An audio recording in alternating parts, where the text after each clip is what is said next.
백제 금속 공예와 화려한 미술 양식을 보여주는 사리 장엄구.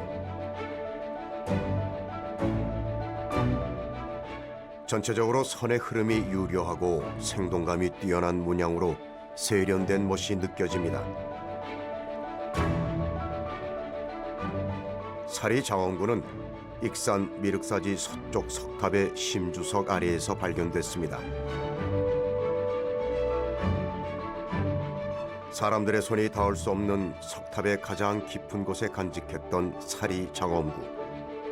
과연 어떤 이야기를 담고 있을까요?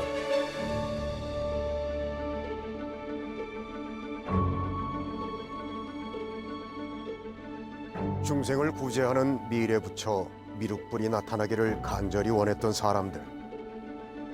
백제의 무왕은 미륵신앙을 품고 이상세계를 꿈꿨습니다.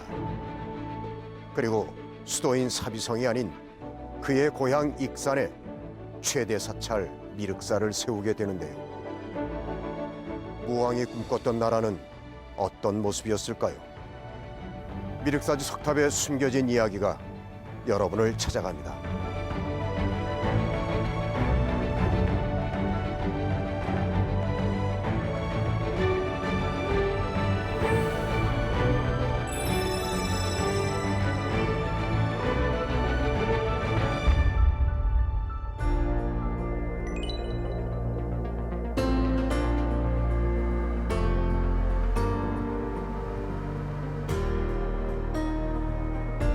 동서로 약 260m, 남북으로 약 640m에 이르는 미륵사지는 넓이가 5만 평에 달하는 우리나라에서 가장 큰 절터입니다. 길을 가던 중 미륵 섬전을 만나게 된 백제 무왕 부부. 왕후의 부탁으로 미륵불상을 모실 사찰을 짓고 미륵사라고 불렀다고 전해집니다. 발굴된 절터 중 최대 규모인 미륵사지는 규모뿐만 아니라 건물의 배치와 구조에서도 독특한 특징을 갖고 있습니다. 백제의 사찰들은 대부분 그 탑이 하나 있고 금당이 하나 있는 일탑 일금당식이 대부분이에요. 그래서 사비시대의 특징적인 가람 형식이라고 볼 수가 있는데 미륵사지는 이와 다릅니다.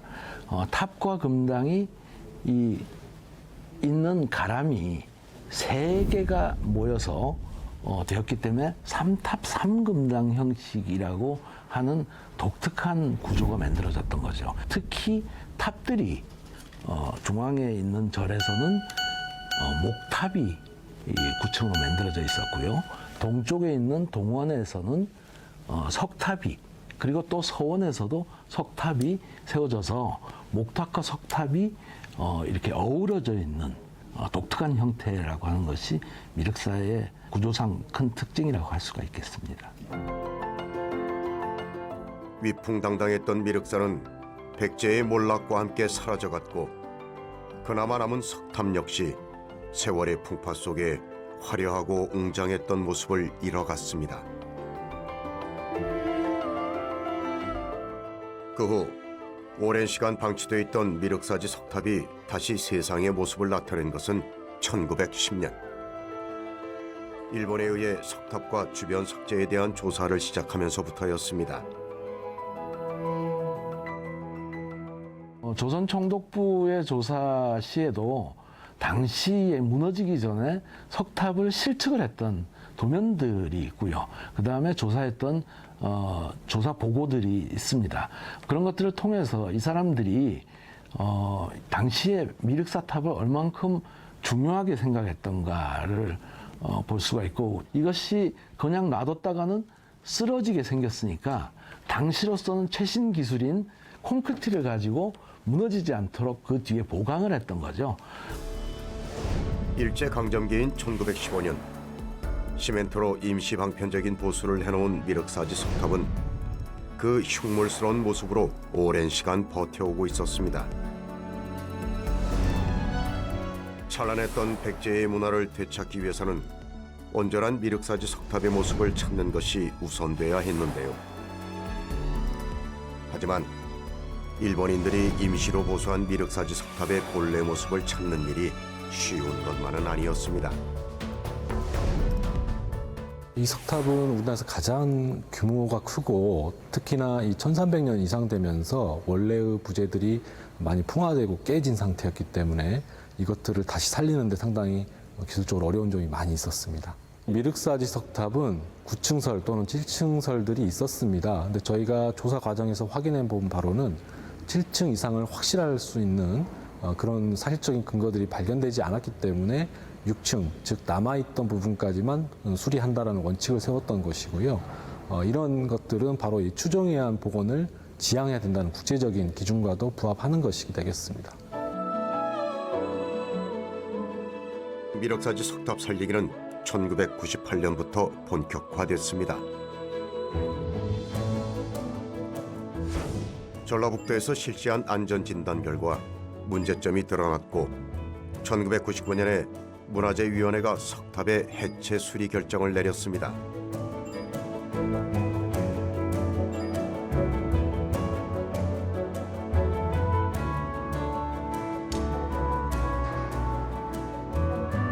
먼저 일일이 석재를 걷어내는 것부터 시작해야 했습니다.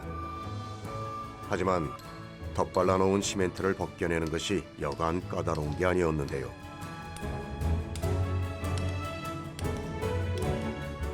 일제가 발라놓은 시멘트 양만 해도 185톤. 원석을 다치지 않게 하기 위해 치과에서 치석 제거용으로 쓰는 도구까지 동원이 됐습니다. 우리 전통 공구인 그 이제 돌을 깨는 공구들이 있거든요. 정부터 시작해서 그 공구는 이제 다 사용을 했고 현대 공구 있잖아요. 그러니까 너무 콘크리트가 단단하다 보니까 그 치석 붙어 있는 것처럼 그 원 부재에 조금씩 뭐가 남아 있는 거예요, 흔적이. 그것까지 다 제거를 하느라고 수작업으로 잘 안 되는 부분, 그런 약간 치과 공구까지 이용해 가지고, 그러니까 공구가 현대적 공구랑 전통 공구 다양하게 많이 쓴 거죠. 석부하고 외부에 있는 거. 국립문화재연구소 미륵사지 석탑 보수 정비단은 3년에 걸쳐 콘크리트 잔해를 세밀하게 벗겨냈고 마침내 185톤의 일제 잔재를 모두 씻어낼 수 있었습니다.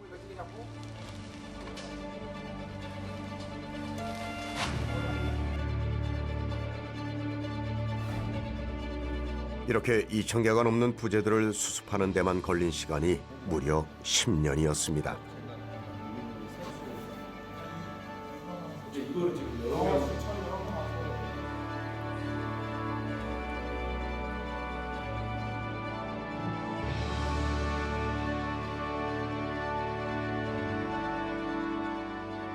(10년간의) 긴 해체 작업 도중에 미륵사의 미스터리를 풀어줄 중요한 무언가를 발견하게 됩니다.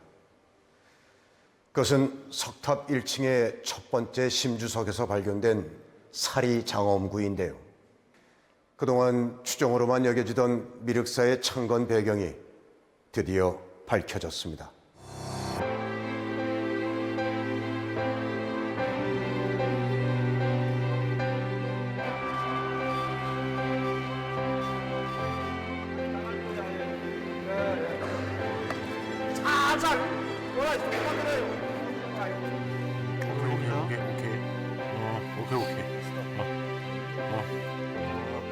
해체 작업이 한창이던 2009년 석탑의 가장 안쪽에 모셔진 사리 장엄구가 발견됐는데요. 그다음에 이렇게 덮으면 되죠. 아무 문제가 없네. 야, 이거 바닥에 놓고.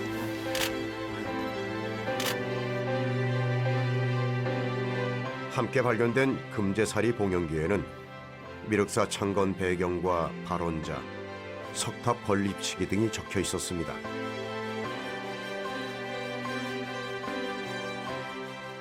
미륵사지 석탑 사리장엄구는 2009년 1월 그 1층 내부의 심주석에서 이제 발견이 됐는데요. 그 중에 이제 금제사리 봉영기라는 금판 내용을 보면 639년 그러니까 정월 1월 29일 날 그 사리를 모셨다는 기록이 있습니다. 또 다른 이제 내용들은 그 백제 왕후가 발언을 해서 이 미륵사를 창건했다, 이런 내용들이 확인된 것이죠. 목탑처럼 석재 1600여 개를 짜맞춰 완성한 미륵사지 석탑. 일부 석재는 나무판처럼 얇고 넓어서 조립하는 데 정교하고 세밀한 작업이 필요했습니다. 단순히 돌을 쌓아가는 것이 아니라 옛날 선조들이 쌓았던 길을 되짚어가는 과정이었는데요. 미래에 출현할 미륵불을 기다리고 융성한 백제를 만들고자 하는 염원으로 돌을 고르고 다듬고 쌓아 올렸을 1400년 전의 백제인의 마음이 조금씩 살아나고 있습니다.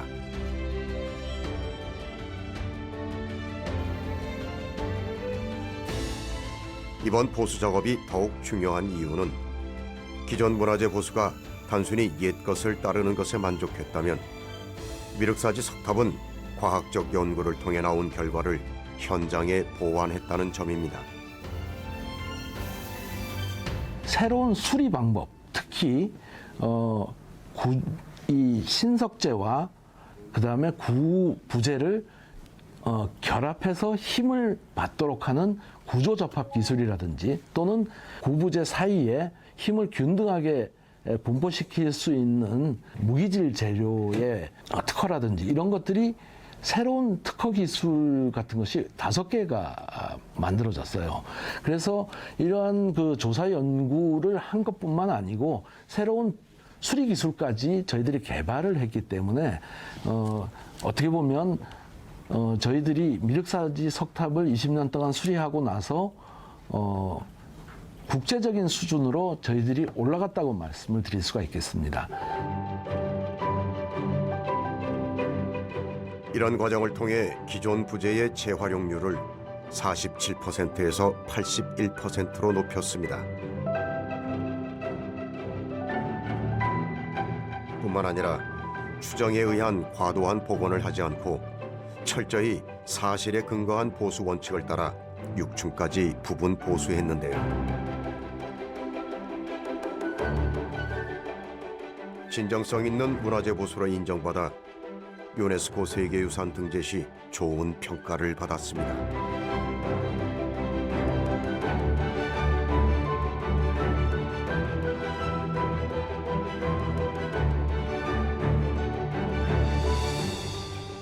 (20년간) 이어졌던 미륵사지 서쪽 석탑의 해체 보수 작업은 단일 문화재로는 최장 기간이었습니다.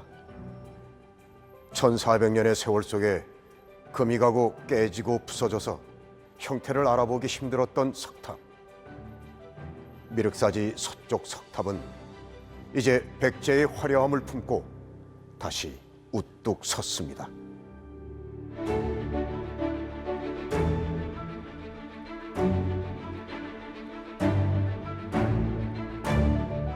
시간 속에 갇혀 빛을 잃어가던 백제의 문화. 1400년의 시간을 거슬러 다시 찬란하게 빛나는 미륵사지 서쪽 석탑. 모왕의 꿈이 되살아나고 있습니다.